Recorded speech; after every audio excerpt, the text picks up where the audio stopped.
أعوذ بالله من الشيطان الرجيم.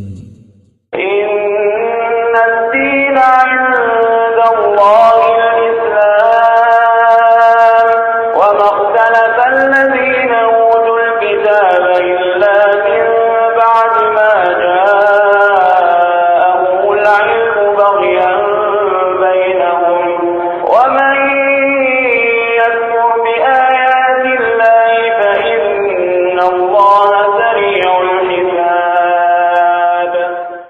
In the field of medicine, the Bible says in the book of Leviticus, chapter number 14, verse number 49 to 53, it gives a novel way for disinfecting a house from plague of leprosy. Disinfecting a house from plague of leprosy. It says that take 2 birds, kill 1 bird, take wood, scarlet, hyssop, and the other living bird, dip it in water, and under running water, later on, sprinkle the house 7 times with it. Sprinkle the house with blood to disinfect against plague of leprosy. We know blood is a good media of germ, bacteria, as well as toxin. I hope Dr. William Campbell doesn't use this method of disinfecting the OT, the operation theater. It's mentioned in the book of Leviticus, chapter number 12, verse number 1 to 5. And we know medically that after a mother gives birth to a child, the postpartum period, it is unhygienic. To say it's unclean religiously, I've got no objection. But Leviticus chapter number 12, verse number 1 to 5 says that after a woman gives birth to a male child, she will be unclean for 7 days. And the period of uncleanness will continue for 33 days more. If she gives birth to a female child, she'll be unclean for 2 weeks. And the period of uncleanness will continue for 66 days. In short, if a woman gives birth to a male child, a son, she is unclean for 40 days. If she gives birth to a female child, a daughter, she is unclean for 80 days.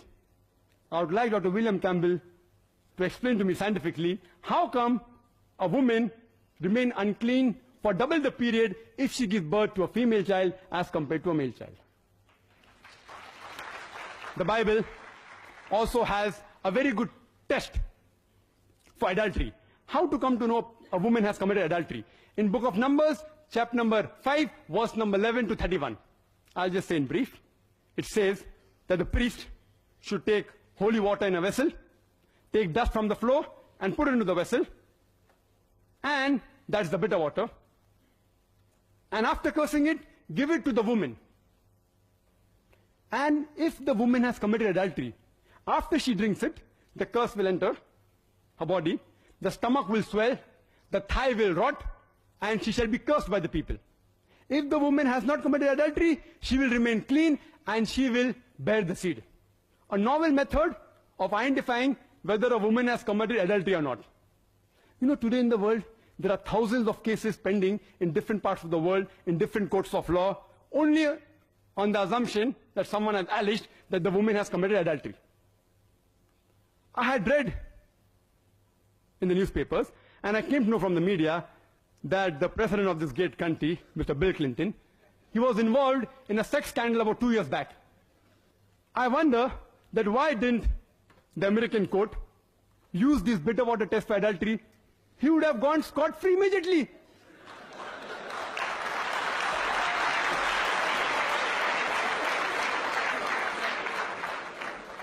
Why didn't the Christian missionaries of this great country, especially those who are in the medical field, like my respected Dr. William Campbell, use this bitter water test to bail out the president immediately?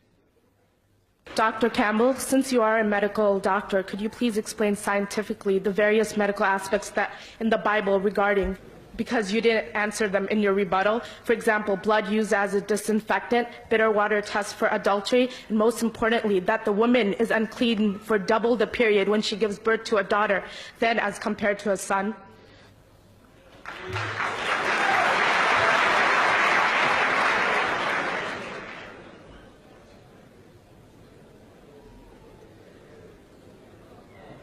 Thank you for the question, and I'll get to it. But about these places in the Bible, I believe the Bible was written by God, and I believe that God put them in there. So it's not up to me to explain what God said, but I believe that God put those things in His Bible.